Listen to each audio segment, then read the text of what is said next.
All Gujarat federation of tax consultants તેમજ income tax બાર એસોસિએશનના સંયુક્ત ઉપક્રમે આયોજિત 6ઠ્ઠી અને 7મી માર્ચ 2026ના રોજ યોજાયેલ 2 દિવસીય ટેક્સ કોન્ક્લેવ 2026નું ભવ્ય ઉદ્ઘાટન કરવામાં આવ્યું હતું। આ કાર્યક્રમમાં મુખ્ય મહેમાન તરીકે માનનીય ન્યાયમૂર્તિ શ્રી પ્રવણભાઈ ત્રિવેદી તથા અતિથિ વિશેષ તરીકે ગુજરાત રાજ્યના મુખ્ય કમિશનર શ્રી સુશીલકુમાર મધુક ઉપસ્થિત રહ્યા હતા અને તેમના હસ્તે કાર્યક્રમને ખુલ્લો મૂકવામાં આવ્યો હતો।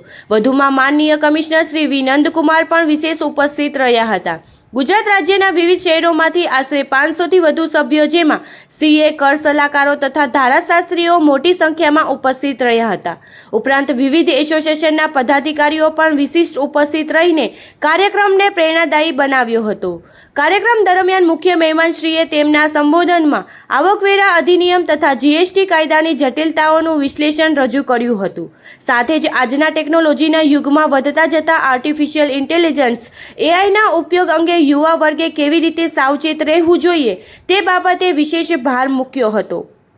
7 વર્ષથી આવું છું અને the whole idea of this conclave knowledge શેરિંગનો જે આઈડિયા છે કે જેમાં લોના બધા ડેવલપમેન્ટ હોય છે, ટેક્સેશન લોઝના ડેવલપમેન્ટ બધા અહીંયા લાર્જ નંબર ઓફ ઓડિયન્સ જોડે શેર કરતા હોઈએ છીએ। ઇન્ટરેક્ટિવ પ્રોસેસથી નોલેજ ઇન્ક્રીઝ થાય છે બધા પાર્ટિસિપન્ટ્સનું અને the whole idea of progressing in a economy where taxation laws are changing rapidly એ બહુ જ અગત્યનું છે અને બધા ઓડિયન્સ માટે પણ આ ખાસું એનરિચિંગ એક્સપિરિયન્સ હોય છે। Thank you. મારું નામ ધીરેશ ટીસા, હું આ સંસ્થાનો પ્રેસિડેન્ટ એમિરેટસ છું અને આવા સેમિનાર અમે કેટલાય વર્ષોથી ગોઠવીએ છીએ। આખા ગુજરાતમાંથી 400 ઉપરાંત ટેક્સ કન્સલ્ટન્ટોમાં ભાગ લે છે। હાઈકોર્ટના જજીસ, સુપ્રીમ કોર્ટના જજીસ અને ઇન્કમ ટેક્સના ચીફ કમિશનરો એમાં આવે છે। 2 દિવસ આ કોન્ક્લેવ ચાલે છે અને એનો ખૂબ વધારે જ્ઞાન પ્રાપ્ત થાય છે। આ વર્ષે અમે આખી નવી થીમ રાખી છે અને અમે અમારું પોતાનું બિલ્ડિંગ કરવા જઈ રહ્યા છીએ અને એનું આજે અહીંયા વાતની થઈ ગઈ અને ટૂંક સમયમાં અમારી પોતાનું બિલ્ડિંગ અમદાવાદમાં થઈ જશે, ઇન્કમ ટેક્સ ઓફિસ આખી। અને આ રીતે અમારે બધા ભેગા થઈને ભણવાનું કામ અને લોકોને જ્ઞાન આપવાનું કામ કરીએ છીએ। એજીએફટીસીનો પ્રેસિડેન્ટ છું। અમે છેલ્લા 6 વર્ષથી આ કોન્ક્લેવ કરી રહ્યા છીએ। આ અમારું 7મું વર્ષ છે અને thanks to all the speakers and brain trustees કે અમે છેલ્લા 7 વર્ષથી ખૂબ સપોર્ટ કરી રહ્યા છે। અત્યારના એ જ રીતના અમારી બાજુમાં સિનિયર એડવોકેટ શ્રી ઊભા છે, Tushar Hemani sir, every year નવું જે પણ કાયદામાં ચેન્જીસ હોય એ કાયદાના અપડેટ અમે અમારા મેમ્બર્સને આપીએ છીએ। અમારો મેઇન અહીંયા આગળ મોટો છે અમારા મેમ્બર્સને અલગ અલગ જે પણ કાયદો છે એનાથી એનલાઇટ કરવાનો અને આ અમારો એકચ્યુઅલમાં મહાયજ્ઞ કહેવાય અને આ મહાયજ્ઞમાં અમારા બધા સ્પીકર, આજનામાં નવા સ્પીકરમાં અમે લોકો એકચ્યુઅલમાં ભાવિકભાઈ લાવ્યા છે કે જે એઆઈ રિલેટેડ બી લેક્ચર આપશે। જે નવો કાયદો આવ્યો છે ઇન્કમ ટેક્સમાં 2026નો કાયદો આવી રહ્યો છે એ પણ અમારામાં અહીંયા સામેલ છે। પ્લસ આ 2 દિવસ અમારે ઇન્કમ ટેક્સ અને જીએસટી સાથે ફૂલ અને બ્રેન ટ્રસ્ટીઝ સાથે ઇનડાયરેક્ટ અને ડાયરેક્ટ ટેક્સનું ખૂબ ચાલશે। Thank you very much. Photo પાડો। હું ધ્રુવેન શાહ છું, પૂર્વ પ્રમુખ ઓલ ગુજરાત ફેડરેશન અને ઇન્કમ ટેક્સ બાર એસોસિએશન।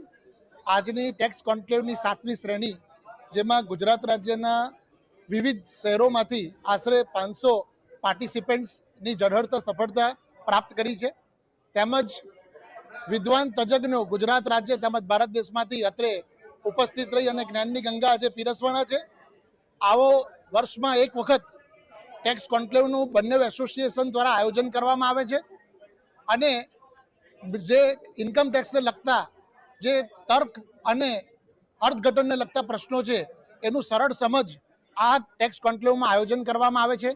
તેમજ રોજબરોજને લગતા વિવિધ પ્રશ્નો જેના નિરાકરણ માટે બ્રેન ટ્રસ્ટ, ડાયરેક્ટ ટેક્સ અને ઇનડાયરેક્ટ ટેક્સનું પણ આયોજન કરવામાં આવે છે। આજના 7મી શ્રેણીમાં ઓનરેબલ જસ્ટિસ પ્રણવભાઈ ત્રિવેદી તેમજ ચીફ કમિશનર ઇન્કમ ટેક્સ મધોક સરના કરકમલોથી ખુલ્લો પાડી અને અભૂતપૂર્વક સફળતા પ્રાપ્ત કરી છે તેનો સમગ્ર શ્રેય ઓલ ગુજરાત ફેડરેશનના પ્રમુખશ્રી તેમજ ઇન્કમ ટેક્સ બાર એસોસિએશનના પ્રમુખશ્રી અને તેની ટેક્સ કોન્ક્લેવની સમગ્ર ટીમને હું અભિવાદન આપું છું। તેમજ આજે ઓનરેબલ જસ્ટિસ પ્રણવ ત્રિવેદીના વરદ હસ્તે એડવોકેટ ધીરેશ ટી શાહ સાહેબને ટેક્સ રત્નનું બિરુદ આપવામાં આવ્યું છે, જે એ પ્રથમ બિરુદ કદાચ હું મારી સમજમાં ભારત દેશમાં ટેક્સ રત્નનું બિરુદ આજે અભૂતપૂર્વ સેવા બદલ તેમજ મુખ્ય યોગદાન બદલ આજે એમને સન્માનિત કરવામાં આવ્યા છે। બંને એસોસિએશને પણ એમને ખૂબ અભિનંદન પાઠવ્યા છે.